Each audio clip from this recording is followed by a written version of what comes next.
Ano yan? Eto, Sino may matanong ko tanong? muna kayo, Ano yan? mga kasangbahay. Familiar ba kayo sa live portrait? At saka kayo rin. Familiar ba kayo? Kailan sila Portrait. mag-live?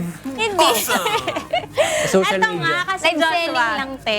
Oo, imagine niyo to, na magkakaroon kayo ng isang portrait na hindi lang basta kinuhanan ng camera, kundi iginuhit ng maingat sa maikling panahon sa gitna ng inyong important event. Di ba parang mas memorable yon at saka mas meaningful? Kasi imagine mo, di ba busy naman talaga sa mga event, tas ang hirap na magpapaportrait ka doon, ang tagal. Pero ito, minutes lang. Ang nakikita ko na ganyan sa social media, painting naman. Oo. Ngayon, portrait. Ako yung kapag kunwari mga nasa travel kayo, tapos merong mga nagdo-drawing. Yung mga live portraits, ganun. Oh. Kayo ba? Yes. Nag-uusap kami. Ano bang portrait ang gusto mo? Yung naka-portrait siya.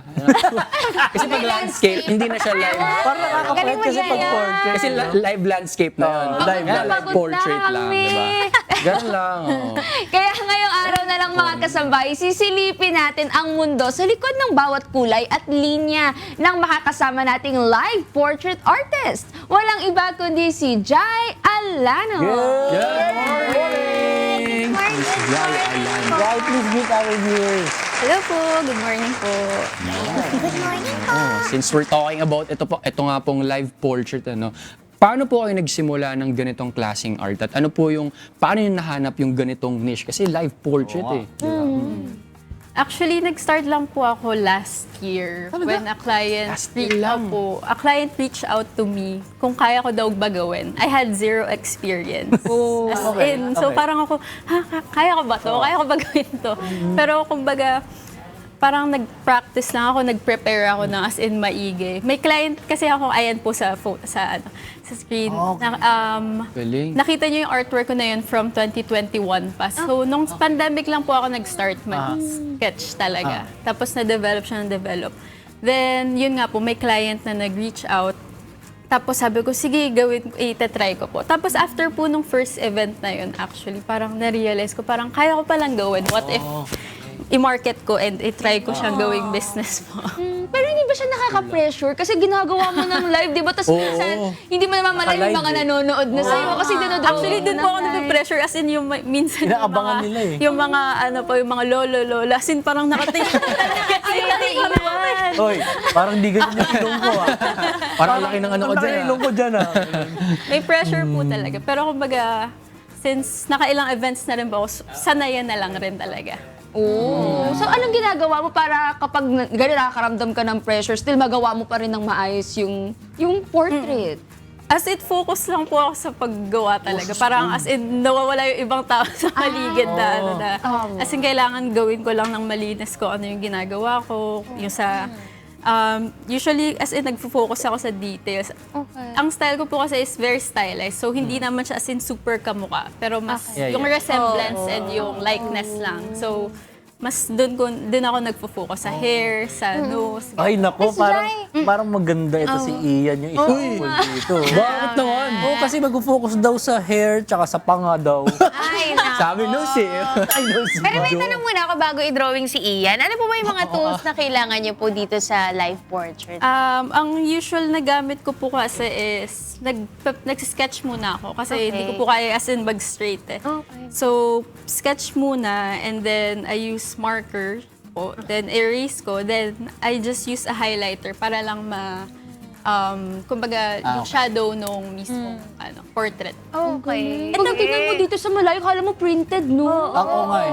Nakala ko nga rin kanina, tinatanong ko, printed ba yun? Kasi parang sobrang uniform ng design. Pero yun talaga yung specific art mo na yung, kumbaga, Yes. ito yung Kumbaga, signature parang mo. na-develop siya years eh. Kasi 2020 ako nag-start. Digital lang.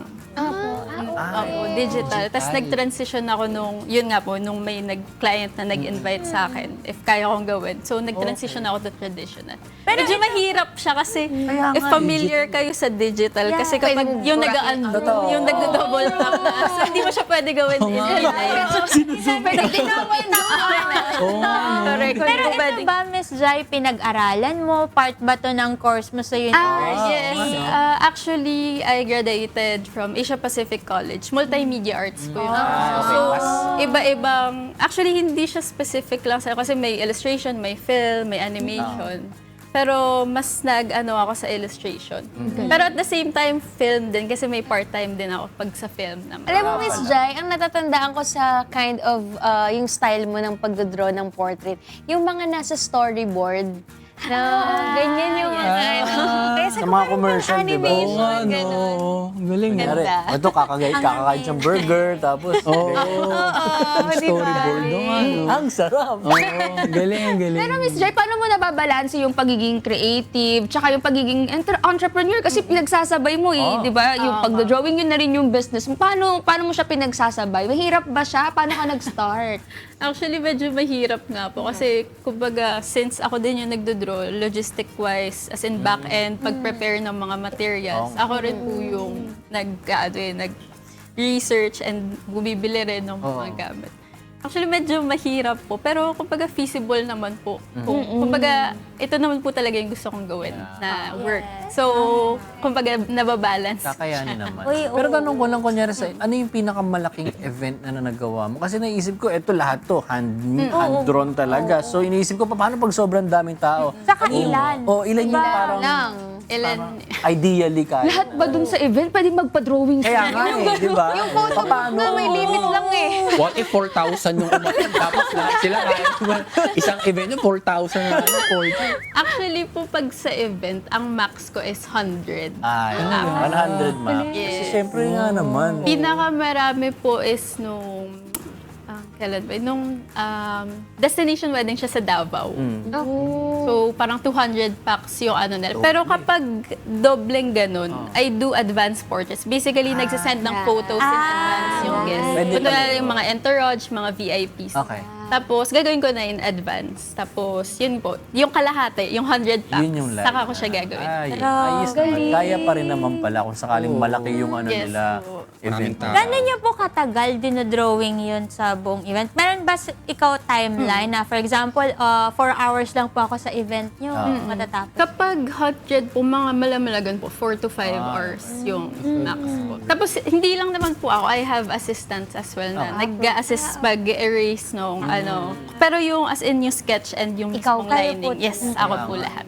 Yung sa pagmamarket, sa pag-produce nung, paano mo ba pinapakita sa mga tao na, meron ako ganitong klase ng business, ganito yung ginagawa ko. Like, nagsa-social media ka ba? Ikaw rin ba yung nagko-content? Yes. Like, ikaw ba yung One man nagbibigay? Ikaw rin nag-e-edit? Galing naman. One-man team. Yes po, actually ako po, one-man team talaga. Kaya medyo, pero yun po, as in ako nag-shoot, then ako din yung mag-edit ng content. Galing. So, makikita po sa IG yung mga ibang content ko po na ano. Pero, I think yung biggest nakapag-help sa akin mag-market no, ano, is when I joined bridal fairs po. Ay, oo nga. Ayun po yung, as in, kumbaga investment siya eh. Kasi of course, maglalabas po ako ng pera and no guarantee na may magbubook. Pero kumbaga, it's putting yourself out there. So, through that, kumbaga, nagkakaroon ng ingay. So, word of mouth. Kasi madaming ano. Tapos, yun po, actually, from there, saka kaya ako nagkaroon ng madaming bookings po. Wedding. Ganun lang, Yes, marketing bookings talaga.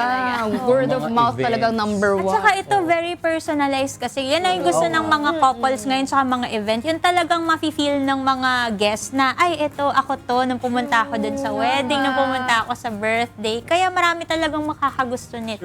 Tama. Pero sa mga ano naman, sa mga clients mo naman, Jay, ano yung mga usual na parang reaction nila nung nakapag nakikita nila na finish na yung portrait nila? May memorable moment ka ba na hindi mo makakalimutan? Meron bang nagalit? Meron ba sobrang saya naman? Sobrang saya. Talagang puring-puring yung portrait. Oo, ganun, naiyak. Actually, mostly naman po as in tutuwa. So parang lalapit sila sa board. Tapos, ang cute. Tapos parang tuturo-turo. Si ano to? Na-recognize nila. Tapos pinaka-memorable, I think po, is nung October. Meron ako mga advance na ginawa. Yun nga, since nag-excess sa 100 packs. So, may ginawa akong advance. Tapos, may isang guy, kasi may portrait sila ng girlfriend niya. Tapos, pagkakita niya yung portrait niya, as in, nag-breakdown siya. As in, umiyak siya ng Sobra. Tapos nagulat kami. Kala ko as in parang na-appreciate niya yung drawing. Tapos yun po pala, yung girlfriend niya kasi was currently in the hospital po. So, kumbaga, ayun yung parang as in naalala niya yung girlfriend niya. Tapos as in super na-appreciate niya. As in thank you siya ng thank you sa amin during that time. Yun yung mga hindi mababayaran, no? na mga moments na doon mo mas ma-appreciate yung ginagawa mo na art. I-drawing nyo nga po kami ni Ian. Ay, ang bilis Kasi baka ma-hospital. Huwag naman! Huwag naman! Hindi, yun na lang yung titignan mo pag may wala taping si si Ian, gano'n, yeah. wala siya. Nagbo-boxing Picture ko. outside. Kapag iba yung ginujujitsu mo. Pag may iba kang partner sa ano. Kahit kahapon daw inuna mo yung boxing kaysa sa kanya. Okay lang, okay lang. Sige po, si Ian yung unahin natin kasi. Sige po. Sige, sige. Yeah, huwag ka gagalaw, huwag ka gagalaw. Hindi, may picture naman yata si Miss Jai. May picture po ba ako dyan sa Wala. Kaya nga Ah, hindi. tumitingin Oo nga, tumitingin Oo, siya. huwag ka gagalaw. So, dapat di ako gagalaw. Harap ka lang, harap. Yeah, ito. Uy, wag mo guguluhin si Miss Jai habang nagdo-drawing. Baka magkapalit kayo ng ulo ni Joshua. Anong problema? Anong problema? Ba't ano yung katawan? May muscles. Oh, Alam mo na tapos ba yung itsura mo pag kulot ka? Uy, parang ayaw mo ah. Parang ayaw mo. Parang may Okay lang gusto ko po ba na sabihin. ah. gumagalaw-galaw sila? Okay lang naman po. Actually, hindi. Siyempre, courtesy lang sa'yo. Okay lang. Ala, iyan na, nabubuo na. Ang bilis. Ay, tapos na agad? Ah, hindi pa. Hindi ba? Sketch pa lang. Pero curious kami paano gagawin ni Miss Jai yung buhok ko. Mukhang mahihirapan ka ba, Miss Jai? Parang Ang kailangan galing natin eh. i-ano Ano yung ba yung hair ni angulo Miss mo? Jai Ano ba yung konti angulo para mo? makita natin. Hindi, si Miss Jai na bahala. Miss Jai, basta pogi ah. Okay na po Basta yan. pogi. Kahit na hindi ka mukha, basta pogi. Kahit hindi hawig. Parang kailangan natin ipahawi konti yung hair ni Miss Jai para ayan, para makita. Ay, Yan. Ayun. Ayun. Ayun pala. Akala ko. Ala, Ian, ang pogi mo dyan. no? Wala pang ang mukha eh. Wala pang ang mukha. Nakasweater. Parang okay na kasi kami dyan yan. Wow! Walang mukha. Ayan ang walang details bibig. ng buhok.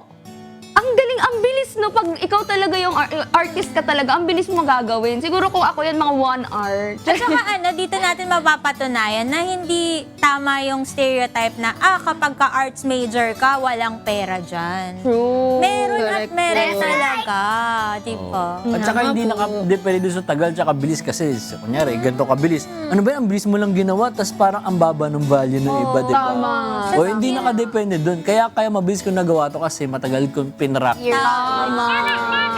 Oo, ayun na nga. Ano na? Oh, eto na nga. Oh, Dyan, dyan, Ha? dyan, dyan. gusto mo na makita eh. Ayan na! Kita mo na? Pag si Ian mapanga sa akin, bilog lang. Ang galing! It's realistic daw. So cute! So cute! Kamukha mo singkit.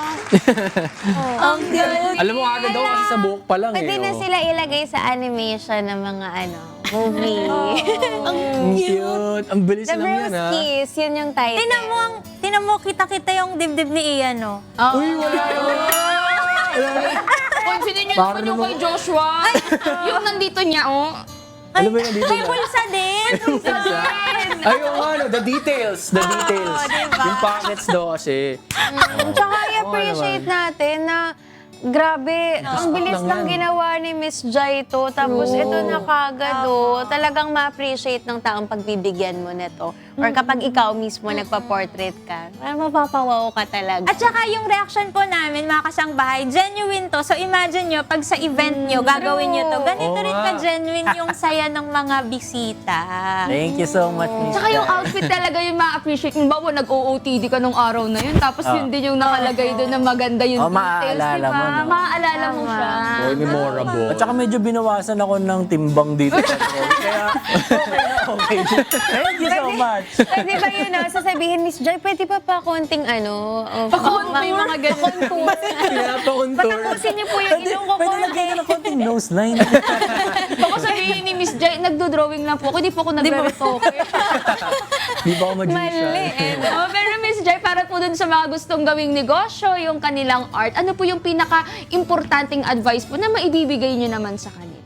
Siguro yung pinakamabibigay kong advice is, kumbaga gawin mo lang kung ano yung gusto mong style na ano. Kumbaga, Mahirap kasi, usually kasi yung iba parang kinakopy lang or something. Pero kasi, ako as in, dinevelop ko siya as in years. Kumbaga, hindi po ganito yung style ko before. As in, kumbaga, made-develop talaga siya, made-develop. So, as in, practice din po talaga. Alam kong pasong-paso na yung advice na yun. Pero as in, practice talaga. As in, kapag ginagawa mo kasi siya everyday. Napansin ko nga din po yun since last year na nag-start ako and now. As in, ibang-iba na rin po yung gawa ko. Iba na rin yung May grow Ibang-iba na rin. Tsaka, yun nga po, kapag may naisip kayong idea, as in, i-push nyo lang kahit na, as in, may doubt na parang mag-work kaya or something. Kasi hindi mo naman malalaman yung, kung ano yung magiging result dun. So, gaya nung sa akin, sinasabi ko, okay, try ko lang, mag-invest ako. So, if hindi bumalik, okay lang, at least I tried. Pero kung wala, edi okay lang din. So, yun po. Kasi hindi mo maiwasan sa mga ganyang work, meron talaga mamumuna eh, di ba? Na parang, dapat gawin mong ganito, dapat gawin mong ganyan. Paano mo hinahandle yung ganun? Tumayo bigla si Miss Jai. Ikaw na lang. Ikaw mag-drawing. Kasi parang gusto kong sabihan, ay dapat ganito yung ginagawa mo, dapat ganyan. Yung mas marunong pa sa artist. Paano niyo po hinahandle yung ganun? Kapag ganun po, as in, parang nag-ano lang po, sige po, ganun. Pero hindi ko alam po. Okay. Kumbaga parang Sunod sa art. Oo, tama. Okay, opinion mo yun. Hindi, pero sa mga gusto naman kunin ka sa event, paano ba nag-range yung rates mo? Starting rate ko po, like for example, is 35 packs. So, kumbaga per head po Okay. kasi yung sa Minimum rates ko. 30. Minimum is 35. Tapos, starting rate niya is 20,000. Oh, pwede na. Ito contact po kayo para sa mga bibubuk po kayo sa mga events. Paano po nila kayo ma-reach out? Pwede niyo po ako contact through my IG and Facebook tsaka TikTok at Jai Alano and Live Portraits by Jai Alano po. Supportahan natin yung mga ganitong artists. Thank you so much po. Yes, And and portrait. thank you so much po, Miss Jai Alano, sa pag-share po sa amin ng inyong business at syempre po ng inyong journey at pag-inspire din po sa iba pang mga artists na gustong maging ganito rin yung kanilang experience after nilang makagraduate o yung mga artist lang na gustong ipamalas yung kanilang mga talent. And we wish you luck sa inyo pang mga upcoming events and we're excited to hear more from you in the future. Sana wag niyo po kaming kalimutan. Of course. Hindi lang niya makakalimutan kasi na-drawing na niya tayo. Pwede po, delete nyo na po yung picture ko. Kasi di maganda yung kuha eh. Update na lang natin. Pero once again, thank you so much po, Miss Jai. And we're having so much fun, no? Kaya parang ang bilis-bilis ng oras. Pero time check muna tayo, mga kasabahaya. It's 7:38 in the morning and it's time for something good. Talaga namang nakakatuwa kasi itong story natin ngayon, mga kasambahay. May post kasi na dumaan kanina sa newsfeed ko.